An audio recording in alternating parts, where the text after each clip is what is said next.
그렇습니다. 사심이라는 얘기를 제가 썼는데 그동안 박 전 대통령도 사익을 추구한 바 없고 그렇죠. 최순실도 자기는 일만 도와줬지 내가 내 돈 벌려고 한 게 아니었다. 일관된 입장입니다. 예, 근데 이번에 너무나 명백하게 그 부분이 드러난 것 같아요. 이른바 종범실록에 의해서. 사초 종범실록. 예, 앞으로 영원히 제가 보기에는 기록돼야 됩니다. 진짜 제가 봤을 때는 진짜 박 전 대통령이 남긴 최대의 공적인 것 같아요. 청와대도 A4 용지 한 장밖에 안 남겼다는데 이제 7건이 더 나왔지 않습니까? 그동안에 56건이었다가. 사실 청와대 내에서 구체적으로 대통령과 수석들 간에 어떤 대화가 오고 갔는지를 여태까지 이런 수준으로 그렇죠. 완벽하게 기록하여 매일매일의 일들을 꼼꼼히 수첩으로 물리적으로 남긴 케이스가 없었죠. 없죠. 예. 예. 근데 이 안종범 수석에게 저는 박수를 보내고 물론 구속도 했지만 어쨌든 이 꼼꼼한 기록 정신과 명예사관 뭐 이런 걸 부여를 해야 될까요? 결과적으로 그것이 우리 역사에 미친 긍정적인 영향이 돼서 저는 반드시 어떤 박물관 수준에다가 보관해서 온라인에서 PDF로 전부 다 전환한 다음에 전 국민이 볼 수 있도록 만들어야 된다고 봅니다. 근데 이제 어쨌든 재판 과정에서 두리뭉실하게 알고 있던 거, 특검만 알고 있었던 거겠죠. 그렇죠. 예, 그런 것들이 이제 드러나고 있는데 그중에서 오늘 하실 이야기는 이상화 하나은행 전 독일 본부장 잠깐 저희도 어제 그저께 브리핑에서 소개했는데 박근혜 전 대통령이 안종범 수석에게 그렇죠. 예. 안종범 수석이 박근혜 대통령이가 아니라 당연히 보통 그럴 것 같은데 예, 그게 아니고 박근혜 전 대통령이 이상화 씨 예. 당시에 하나은행 프랑크푸르트 독일 본부장이었던 사람의 개인 휴대전화와 이름을 2015년 9월 13일 날 적어라고 알려줍니다. 그게 적혀 있습니다. 근데 그걸 왜 적었느냐를 보는데 그거는 이제 안종범 전 수석을 불러서 수사를 해야 돼요. 그렇죠. 다시 재수사를 해야 하는데 해외에 있는 은행의 지점장 이름과 개인 전화번호를 정확하게 알려줬다는 거 아니겠어요? 대통령이 휴대전화 번호를. 네, 알려줬다는 아니, 거죠. 근데 여러 번 얘기하지만 왜 이런 것까지 자기가 챙겼는지 진짜 이해가 안 가요. 보통 이런 거는 알아서 하게 내버려둬야 되는데 꼭 하여튼 박 전 대통령을 거치지 않으면 일이 안 되는 구조를 최순실이 고집을 했던 것 같은데 문제는 2015년 9월 13일 그 메모를 적고 9월 14일 날 바로 그 계좌로 거기서 만들어진 계좌로 삼성이 돈을 보내기 시작해요. 그때 만들어진 계좌가 바로 삼성이 코어 스포츠라고 비덱 스포츠로 시작을 했다가 나중에 코어 스포츠로 이름을 바꾸는데 이게 좀 오래돼서 잠깐 기억을 환기시켜드리면 코어 스포츠는 최순실 씨가 독일에서 만들어서 그 회사로 삼성의 돈을 받는 창구로 썼던 회사죠. 그렇죠. 코어 스포츠가 삼성으로부터 승마 관련 지원 사업 228억 원인가의 계약을 체결합니다. 그중에서 실제 78억 원가량은 입금이 됐고 그 계좌로 입금이 됐는데 정말 어이없는 일이 벌어지는 또 하나는 그 회사의 지분은 최순실 씨와 정유라 씨가 100% 소유한 겁니다. 근데 그것도 말씀을 드릴게요. 그게 변경이 된 게 원래는 이것도 페이퍼 컴퍼니잖아요. 그렇죠. 그래서 원래는 독일에 있는 뭐 변호사 이름으로 개설을 합니다. 회사를 만들어서 2015년 11월까지는 최순실이라는 사람이 아예 주주도 아니었어요. 네. 예. 근데 계좌는 어쨌든 2015년 9월경에 개설이 된 걸로 보이고 9월 14일부터 삼성이 거기에 돈을 보내주기 시작하는데 진짜 이상한 게 그러면 주인도 아니고 계좌의 주주도 아닌데 이 계좌로부터 최순실이 돈을 빼낼 수 있는 권리를 줍니다. 인출권을. 그렇죠. 그리고 나서 이 돈으로 생활비를 씁니다. 그러니까요. 예. 이거는 뭐냐면 TBS 돈을 김어준 공장장이 빼내는 거랑 똑같은 거예요. 아이 좋아. 아니 이게 언론에서 무슨 뭐 특혜 인출권이라고 그렇게도 해냈는데 특별 인출권이라고 표현했는데 특별 인출권은 원래 IMF 구제금융이 국제금융에서 이자 제한 없이 뺄 수 있는 그냥 차명 계좌인 거죠. 차명 말도 안 되는 하여튼 짓을 한 거예요. 그냥 차명 계좌예요. 그러니까 보이스피싱 조직이 주로 남의 이름으로 돈 만들어 놓고 거기서 계좌 번호하고 비밀번호만 안에서 돈 빼듯이 멀쩡한 회사의 돈을 아무런 관련이 법적으로 없는 최순실이라는 사람이 빼갈 수 있도록 은행의 지점장이 도와줬다는 거거든요. 그리고 나서는 그러니까 지금 말씀을 요약하면 이겁니다. 최순실 씨가 겉으로는 아무 관련 없는 주인도 아닌 주주도 아니고 대표이사하고 아무 상관도 없어 보이는 없죠. 그런 회사에 돈이 꽂히는데 그 돈을 최순실 씨가 빼갈 수 있도록 그 은행에서 오케이 해준 거예요. 그 자체가 이상하잖아요. 그러니까 이게 최순실 씨의 차명 계좌라는 걸 은행이 알고 있었다는 거죠.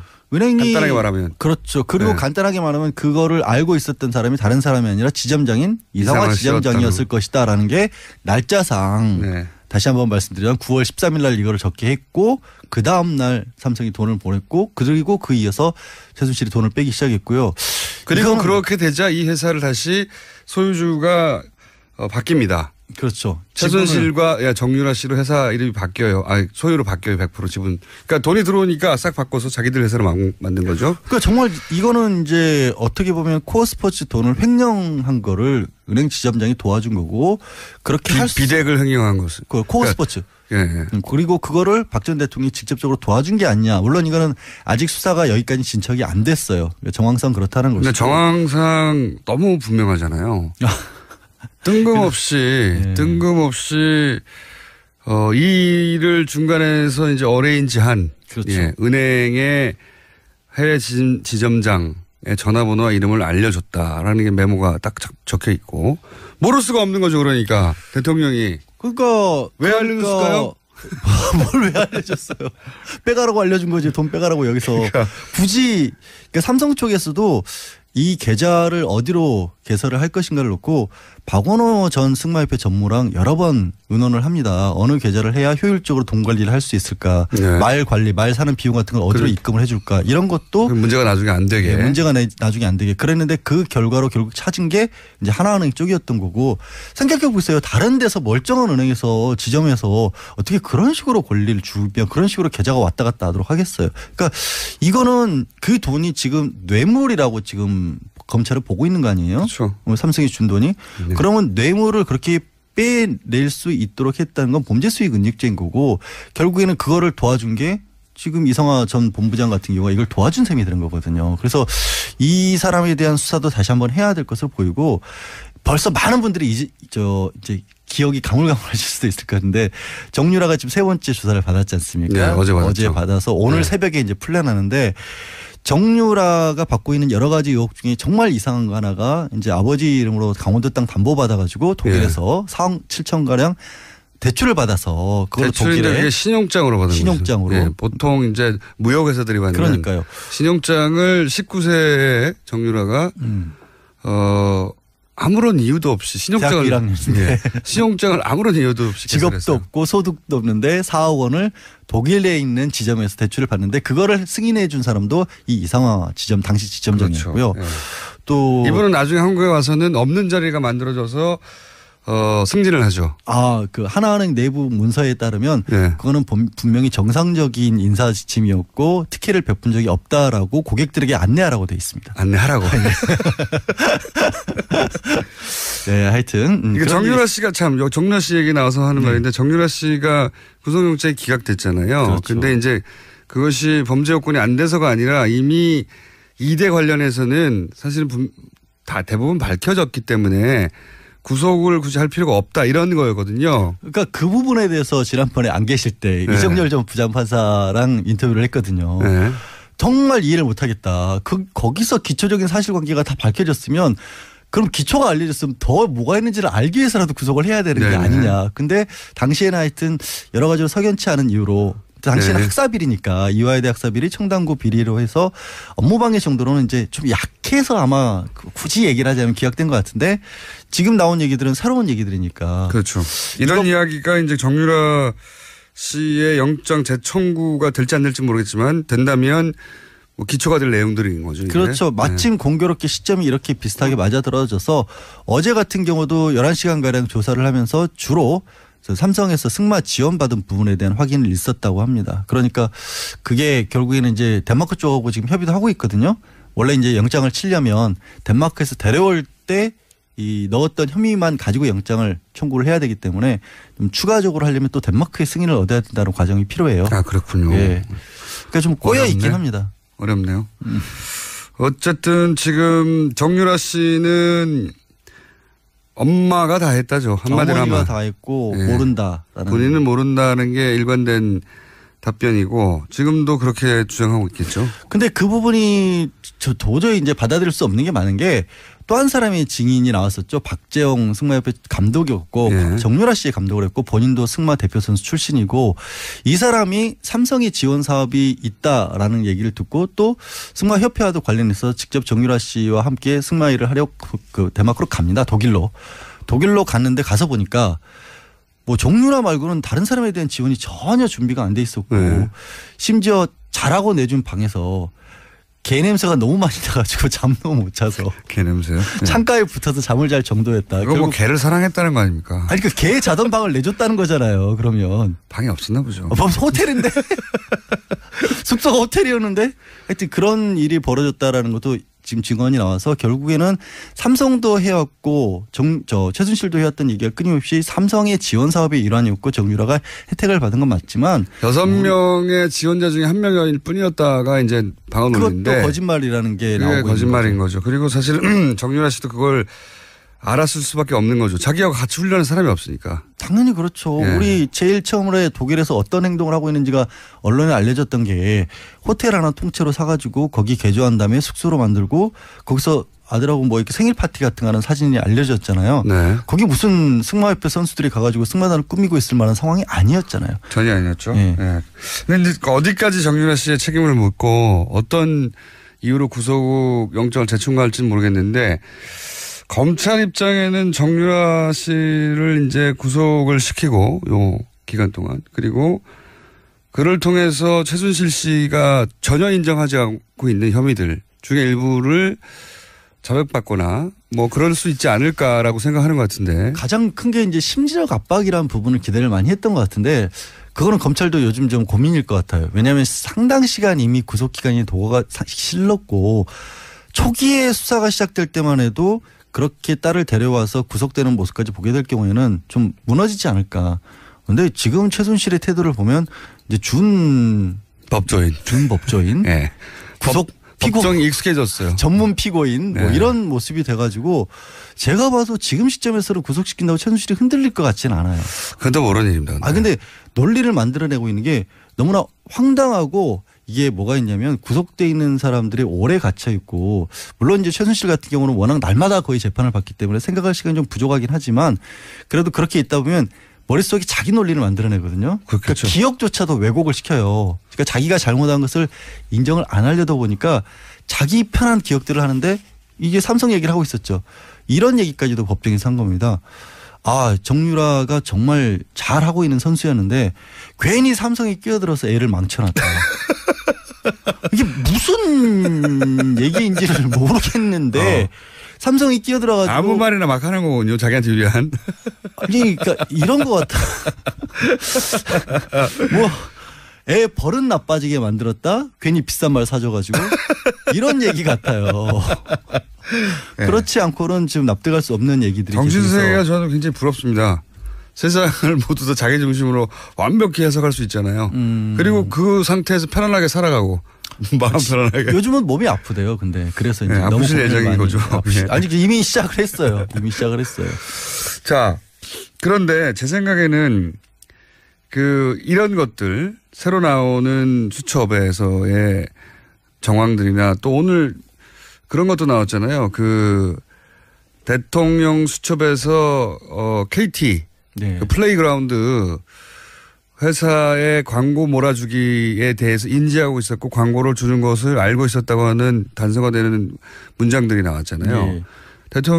박근혜 전 대통령이 자기는 그냥 훌륭한 광고인들을 소개했을 뿐 민원이었고 네, 민원이었고 광고 몰아주기든지 뭐 이거 관련된 건 전혀 모른다고 그랬는데 광고 몰아주기에 대해서 직접적으로 지시를 했죠. 언급된 역시. 문장이 나왔단 말이죠. 네. 아예 수첩. 그러니까 이전까지는 안정범 수석의 말이었다면 그 말을 뒷받침할 추가적인 이제 물증이 나오고 있는 중이잖아요. 근데 이렇게 추가적인 이제 수첩을 통한 정황이나 물증이 나오면 새로운 기소나 추가 기소나 충분히 가능하다라고 지금. 그러면은 이게 이제 연장되는 거잖아요. 네. 구속영장 만료 시점을 두고 박 전 대통령이 굉장히 다투고 있으니까. 네, 지금 어떻게든 그 만료 기간까지 네. 버틴 다음에 출퇴근 재판을 받겠다는 게 그쪽 전략인 것 같은데 그 전략대로 안 될 수도 있다는 얘기를 제가 좀. 그럴 가능성을 조심스럽게. 왜냐하면 지금 너무 여러 가지가 얘기가 나와서 아까 이제 최순실 씨만 아프다고 한 게 아니라 박 전 대통령도 몸이 슬슬 아프기 시작하고 있고요. 네, 아프실 예정이죠. 예, 그리고 증인을 400명이 넘게 꼭 불러야 되겠다라는 거예요. 말도 안 되는 거고. 공소장에 이름이 들어가 있는 사람은 다 불러서 얘기를 들어가 있다는 거고. 법정에서 증인을 불러서 한번 신문을 해본 사람은 압니다. 이게 얼마나 말이 안 되는 건지. 정말 고통스럽죠. 네, 에너지가 엄청나게 소모되는 아니 아플 거예요. 아플 예정이 아니라 아플 수밖에 없어요. 그렇게 하면 실제로. 그러니까 변호사도 저도 증인신문 최장했던 게 6시간이 안 됐던 것 같거든요. 한 4시간 넘어가니까 미쳐버리겠더라고요. 내가 여기서 뭐 하고 있는 거지 하는 생각이 들 정도인데 워낙 그동안 집중해서 심리를 하니까. 근데 그거를 날마다 그리고 그 말씀 드려요. 400명? 400명 정말 말도 안 되는 거고 엊그제는 재판관들이 아플 거라고 봅니다. 저는. 그거 하면 저는 이제 떠올려 보면 증인 한 사람을 놓고 이렇게 검찰과 변호인 간에 공방을 하고 그 중간에 재판관에 끼어들고 중간에 이제 그 불분명한 부분을 다시 확인하고 엄청난 에너지를 쓰잖아요. 그때 신경이 곤두서서. 그러니까 그걸 매일 한다? 야. 그 진짜 그래서 지금 드리려던 말씀이 지난주에 안 계실 때 박 전 대통령 변호인단 측에서 또 어떤 얘기를 했냐면 이게 전직 대통령에 관한 재판인데 일본에서 있었던 그 공장장 닮은 사람 있죠? 오음진리교 교주. 닮다니요. 무슨 말도 안 되는 소리를 하는 겁니까? 아니 왜 좀 스타일이 비슷하잖아요. 어쨌든 스타일이. 말도 안 되는. 야, 이건 그 재판이 10년을 갔다라는 거거든요. 허위사실 유포로 지금 고소당하고 싶으세요? 제가 명예훼손과 허위사실에 관련된 전문가입니다. 스타일이 찾아보세요. 지난주도 말씀드렸지만 말도 안 되는 소리를. 네. 근데 그때 재판이 10년을 갔고 그때 증인이 한 400명이 넘었어요. 그러니까 우리도 그 정도 가야 된다는 식의 주장을 하는데. 말도 안 되는 소리입니다. 진짜. 근데 이거를 물리적으로 이 재판이 일주일에 4번씩 하고 있는데 전문 피고인으로서 보통 재판 얼마나 한 번씩 받죠? 한 달에 한두 번 받기도 그렇죠. 빠듯합니다. 원래. 빠듯하죠. 그럼 한 달에 한 번으로 계산을 제가 해보니까 실제 일주일에 4번씩 해서 10월까지 받으면 7년 가까이 받는 거랑 똑같은 거예요. 그러니까 이미 재판 일정이니까 그러니까 이걸 짧다고 생각하시면 절대 안 된다는 거죠. 사실 400명은 1년 내에 못할 거라고 봐요. 못하죠. 절대로. 물리적으로 못합니다. 못하죠. 체력도 안 되고요. 재판관 쓰러지고요. 재판관 아플 예정입니다. 그날 정말로. 아니 국가배상 청구해야 돼요. 재판관이. 그러니까 하지 말자는 거거든요. 근데 지금 제대로. 말씀하신 거 말고도 지금 추가 기소가 될 수 있을 만한 여지가 또 하나 나온 게 뭐냐면 삼성이 정경련을 통해서 직접적으로 그 관변단체라고 부르죠. 이른바 당시에는 박 전 대통령의 정책 중에 하나 국정교과서 같은 것을 지지해 달라라는 그런 시위를 하는 단체들에게 정경련이 직접 지원을 해줘라라고 삼성이 요구를 했다는 그런 또 증언도 나왔거든요. 이건 뭐냐면 삼성과 박 전 대통령 사이에 그만큼 밀월 관계였다는 얘기 더하기 또 삼성이 이 단체에게 돈을 준 거랑 마찬가지거든요. 이것도 제3자 뇌물죄예요. 그러니까 삼성이 이쪽에 돈을 주고 대신에 삼성은 여전히 지금 받고 있는 이재용 부회장이 받고 있는 경영권 승계와 관련해서 돈을 받았다면 대가를 받았으니까. 똑같은 구조예요. 최순실을 직접 지원을 해주고 대가는 삼성이 받은 거랑 마찬가지 구조가 여기서도 성립될 수 있어서 말씀하신 것처럼 조심스럽지만 그런 식으로 나온다면 검찰도 추가적으로 기소할 부분을 찾아낼 노력을 하지 않을 수 없게 만들어가고 있어요. 지난번에 특검이 그 특검 연장에 대해서 1월 말 2월 굉장히 문제가 그러니까 논란이 됐잖아요. 근데 특검 연장이 결국 안 됐는데 황교안 당시장이 안 해줬고 그러면서 사실은 특검의 수사가 급마무리가 돼버렸어요. 하다가 말았거든요. 어쩔 수 없다. 뭐 시간 자체가 없었어요. 네. 그러니까 사실은 이 국정농단과 관련된 수사 그 기소가 충분히 이루어지지 않은 게 많아요. 자, 대표적인 게 이재만 안봉근 문고리 서인광 두 사람에 대해서는 거의 수사도 안 돼 있는 상황인 그렇죠. 거죠.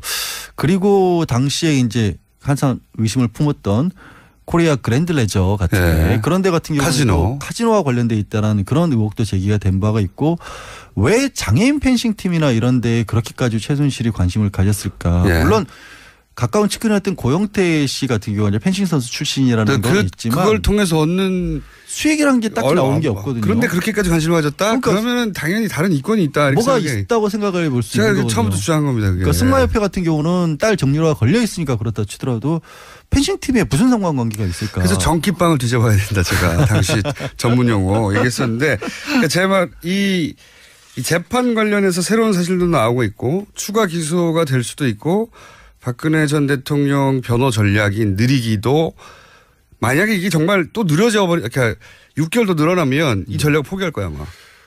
그러면 이제 그때 가서는 똑같은 결과, 그러니까 탄핵 때라 했을 때 검찰 수사를 받았을 때 출석 안 하고 지연했던 것이 소용이 없었구나 하는 뼈아픈 깨달음을 또 얻을 수도 있는 거고, 혹시 불구속이 되면 진짜 해피한 거죠. 이제 나오게 되면 재판 출석 얼마든지 미룰 수 있거든요. 그때는 진짜 재판의 결론이 언제 날지 모르는 거예요. 5년 내내 미룰 수도 있어요. 네, 그러니까. 제가 보기에는. 네. 자, 그런 기로에 서 있다. 지금 현재 윤석열 서울지검장이 어떤 역할을 할지 기대가 됩니다. 그중에서 오늘 하실 이야기는 이성화 하나은행 전 독일 본부장 잠깐 저희도 어제 그저께 브리핑에서 소개했는데 박근혜 전 대통령이 안종범 수석에게 그렇죠. 예. 안종범 수석이 박근혜 대통령이가 아니라 당연히 보통 그럴 것 같은데 예, 그게 아니고 박근혜 전 대통령이 이성화 씨 예. 당시에 하나은행 프랑크푸르트 독일 본부장이었던 사람의 개인 휴대전화와 이름을 2015년 9월 13일 날 적어라고 알려줍니다. 그게 적혀 있습니다. 근데 그걸 왜 적었느냐를 보는데 그거는 이제 안종범 전 수석을 불러서 수사를 해야 돼요. 다시 재수사를 해야 하는데 해외에 있는 은행의 지점장 이름과 개인 전화번호를 정확하게 알려줬다는 거 아니겠어요? 대통령이 휴대전화 번호를. 네, 알려줬다는 아니, 근데 여러 번 얘기하지만 왜 이런 것까지 자기가 챙겨는지 진짜 이해가 안 가요. 보통 이런 거는 알아서 하게 내버려둬야 되는데 꼭 하여튼 박 전 대통령을 거치지 않으면 일이 안 되는 구조를 최순실이 고집을 했던 것 같은데 문제는 2015년 9월 13일 그 메모를 적고 9월 14일 날 바로 그 계좌로 거기서 만들어진 계좌로 삼성이 돈을 보내기 시작해요. 그때 만들어진 계좌가 바로 삼성이 코아 스포츠라고 비덱스포츠로 시작을 사심이라는 얘기를 제가 썼는데 그동안 박 전 대통령도 사익을 추구한 바 없고 그렇죠. 최순실도 자기는 일만 도와줬지 내가 내 돈 벌려고 한 게 아니었다. 일관된 입장입니다. 예, 근데 이번에 너무나 명백하게 그 부분이 드러난 것 같아요. 이른바 종범실록에 의해서. 사초 종범실록. 예, 앞으로 영원히 기록되어야 됩니다. 진짜 제가 봤을 때는 진짜 박 전 대통령이 남긴 최대의 공적인 것 같아요. 청와대도 A4 용지 한 장밖에 안 남겼다는데 이제 7건이 더 나왔지 않습니까? 그동안에 56건이었다가. 사실 청와대 내에서 구체적으로 대통령과 수석들 간에 어떤 대화가 오고 갔는지를 여태까지 이런 수준으로 그렇죠. 완벽하게 기록하여 매일매일의 일들을 꼼꼼히 수첩으로 물리적으로 남긴 케이스가 없었죠. 없죠. 예. 예. 근데 이 안종범 수석에게 저는 박수를 보내고 물론 구속도 있지만 어쨌든 이 꼼꼼한 기록 정신과 명예사관 뭐 이런 걸 부여를 해야 될까요? 결과적으로 그것이 우리 역사에 미친 긍정적인 영향이 돼서 저는 반드시 어떤 박물관 수준에다가 보관해서 온라인에서 PDF로 전부 다 전환한 다음에 전 국민이 볼 수 있도록 만들어야 된다고 봅니다. 근데 이제 어쨌든 재판 과정에서 두리뭉실하게 알고 있던 거, 특검만 알고 있었던 거겠죠. 그렇죠. 예, 그런 것들이 이제 드러나고 있는데 어떻게 보면 코어 스포츠 돈을 횡령한 거를 은행 지점장이 도와준 거고 그렇게 비덱을 횡령한 것은 코어 스포츠. 예. 그리고 그거를 박 전 대통령이 직접적으로 도와준 게 아니냐. 물론 이거는 아직 수사가 여기까지 진척이 안 됐어요. 정황상 그렇다는 것이고. 근데 정황상 너무 분명하잖아요. 뜬금없이 이 일을 중간에서 이제 어레인지한 그렇죠. 예, 은행의 해외 지점장의 전화번호와 이름을 알려줬다라는 게 메모가 딱 적혀 있고 모를 수가 없는 거죠. 그러니까 대통령이 왜 알려줬을까요? 뭘 왜 알려줬어요?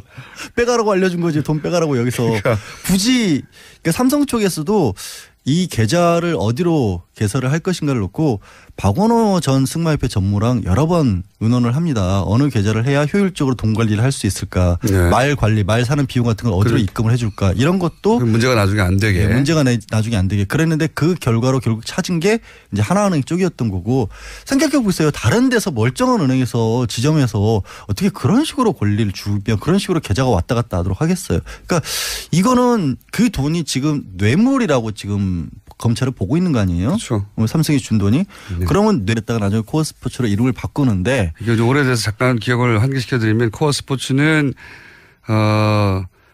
최순실 씨가 독일에서 만들어서 그 회사로 삼성의 돈을 받는 창구로 썼던 회사죠. 그렇죠. 코어스포츠가 삼성으로부터 승마 관련 지원 사업 228억 원인가의 계약을 체결합니다. 그중에서 실제 78억 원가량은 입금이 됐고 그 계좌로 입금이 됐는데 정말 어이없는 일이 벌어지는 또 하나는 그 회사의 지분은 최순실 씨와 정유라 씨가 100% 소유한 겁니다. 근데 그것도 말씀을 드릴게요. 그게 변경이 된 게 원래는 이것도 페이퍼 컴퍼니잖아요. 그렇죠. 그래서 원래는 독일에 있는 뭐 변호사 이름으로 개설을 합니다. 회사를 만들어서 2015년 11월까지는 최순실이라는 사람이 아예 주주도 아니었어요. 네. 근데 계좌는 어쨌든 2015년 9월경에 개설이 된 걸로 보이고 9월 14일부터 삼성이 거기에 돈을 보내주기 시작하는데 진짜 이상한 게 그러면 주인도 아니고 계좌의 주주도 아닌데 이 계좌로부터 최순실이 돈을 빼낼 수 있는 권리를 줍니다. 인출권을. 그렇죠. 그리고 나서 이 돈으로 생활비를 씁니다. 그러니까요.